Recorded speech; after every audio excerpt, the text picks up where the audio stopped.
ये है क्लास 8 के ज्योग्राफी का इंपॉर्टेंट क्वेश्चंस जो कि कॉम्पिटिटिव एग्जाम में पूछे गए हैं। तो प्राइमरी एक्टिविटीज़ किसे कहते हैं? देखो, 3 टाइप की एक्टिविटीज़ होती हैं। Primary activities, secondary activities and tertiary activities.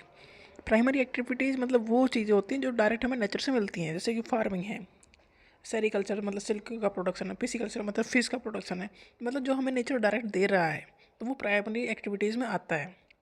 Secondary activities में आता है कि हमने जो प्राइमरी एक्टिविटीज़ से जो चीज़ें मिल रही हैं उससे यूज़ करके कुछ नया बना रहे हैं।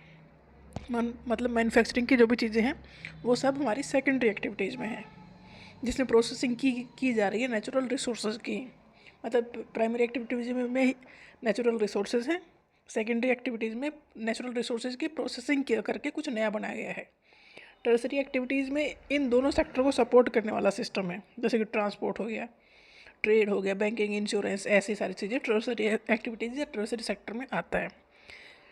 टर्सरी एक्टिविटीज़ मतलब ये कुछ सामान नहीं होता, मतलब कुछ सर्विस ये प्रोवाइड करते हैं जो जो सपोर्ट करता है प्राइमरी एक्टिविटीज़ को भी और सेकेंडरी एक्टिविटीज़ को भी या सेकेंडरी सेक्टर को भी। एग्रीकल्चर एक प्राइमरी एक्टिविटी है। एग्रीकल्चर में क्या क्या है? क्रॉप ग्रो करने, ये सब है। फ्रूट्स भी, वेजिटेबल भी, फ्लावर भी और रियरिंग ऑफ लाइव स्टॉक मतलब पशुपालन भी फार्मिंग में ही या एग्रीकल्चर में ही आता है।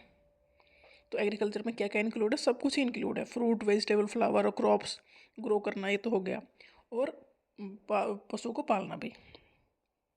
सेरीकल्चर है सिल्क का प्रोडक्शन। सेरीकल्चर, ये अच्छा क्वेश्चन पूछा गया है। सेरीकल्चर किससे रिलेटेड है? सिल्क वार्म के रेयरिंग से या कॉमर्शियल सिल्क प्रोडक्शन से। पिसीकल्चर किससे रिलेटेड है? फिश के प्रोडक्शन से। Breeding of fish in specially constructed tank and ponds. Viticulture मतलब कल्टीवेशन ऑफ ग्रेप्स। हॉर्टिकल्चर, ये काफ़ी अच्छा क्वेश्चन है, पूछा गया हॉर्टिकल्चर क्या है। पूछे सभी गए बट हॉर्टिकल्चर ज़्यादा रिपीटेडली पूछा गया है। हॉर्टिकल्चर में वेजिटेबल ग्रो करना, flower and fruits for commercial use. Horticulture में क्या क्या इंक्लूड है? कॉमर्शियल यूज़ के लिए फ्रूट्स, फ्लावर और वेजिटेबल्स को ग्रो करना, ये है हॉर्टिकल्चर। ऑर्गेनिक फार्मिंग क्या है? ऑर्गेनिक फार्मिंग मतलब इसमें ऑर्गेनिक मैन्योर मतलब खाद और नेचुरल पेस्टिसाइड यूज़ किए जाते हैं खेती में। और इसमें जो ऑर्गेनिक फार्मिंग की जाती है इसमें कोई जेनेटिक मॉडिफिकेशन नहीं किया जाता क्रॉप की यील्ड बढ़ाने के लिए, मतलब नेचुरल ढंग से ही फार्मिंग की जाती है। बट जो भी केमिकल है वो नहीं यूज़ किए जाते, और ना ही कोई जेनेटिक मॉडिफिकेशन किया जाता है क्रॉप्स में या बीजों में। मतलब प्रोडक्शन बढ़ाने के लिए ऑर्गेनिक चीज़ों का यूज करके ही काम किया जाता है, कुछ भी उसमें केमिकल यूज़ नहीं करते, ना ही कोई मॉडिफिकेशन करते हैं। सबसिस्टेंस फार्मिंग ऐसी फार्मिंग है जो एक फार्मर बस इतनी खेती कर पा रहा है कि वो खुद का काम चला पा रहा है, मतलब काम चलाने लायक जो खेती उसे मिल रहा है, इस तरह की खेती को कहते हैं सबसिस्टेंस फार्मिंग।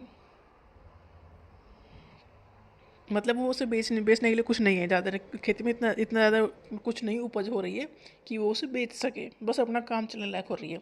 तो इस टाइप की फार्मिंग को कहते हैं सबसिस्टेंस फार्मिंग।